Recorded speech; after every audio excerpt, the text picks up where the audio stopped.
Brock, today marks 20 years since millions of people in southeast Texas, still reeling from the impact of Hurricane Katrina, fled their homes as Hurricane Rita made landfall as a powerful Category 3 storm.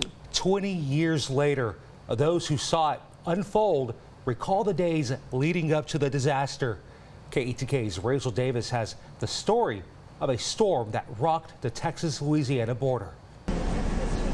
Devastating winds and extreme rainfall blasting the Texas and Louisiana border. Rita actually was then, and even to this day, the strongest hurricane ever recorded in the Gulf. Just 26 days after Hurricane Katrina left Louisiana in shambles, now comes Hurricane Rita. As you can imagine, people are just going to panic, and that's exactly what happened. Mass panic led to mass evacuations, time ticking away as it barreled toward land.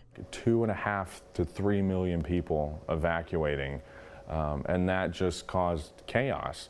And actually more people died in the evacuation from Rita than the storm itself. 20 years later, Catherine Doyle reflects on the days leading up to the impact. I can remember very vividly the whole thing. She was a freshman in high school, leaving everything behind to find safety with her family. But it was me and my mom in the car with our 2 dogs.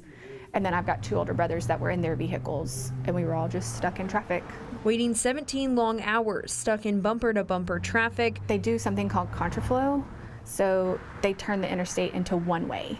So you can only go one direction both ways of the interstate out of town. Though not everyone could evacuate. I remember him taking pictures off the walls and putting them in boxes and just telling us to kind of tell the house goodbye. Some stayed behind, waiting out the long stormy night. And that's really what made Rita a lot scarier, is because it hit in the middle of the night.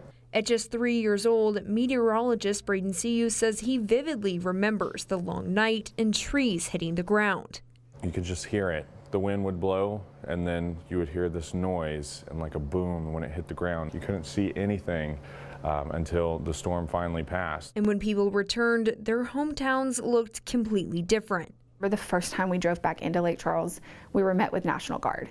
Homes gone, trees uprooted, and debris left scattered across the area. The leaves literally had been ripped off the trees. With a long cleanup and recovery process. So we would go in every morning, work, clean up the house, clean up what we could, and then come back to Lafayette every day. So it was a weird season of like driving back and forth. A day residents who survived it won't ever forget. I think I'm a little bit more aware of like, oh, we're about to get a bad storm. Creating a stronger respect for the power it brought. While it stuck with me, I also wanted to one day be able to be the person who was helping these people, forecasting for them. And deeper empathy for those who will inevitably see another. Rachel Davis, KETK News.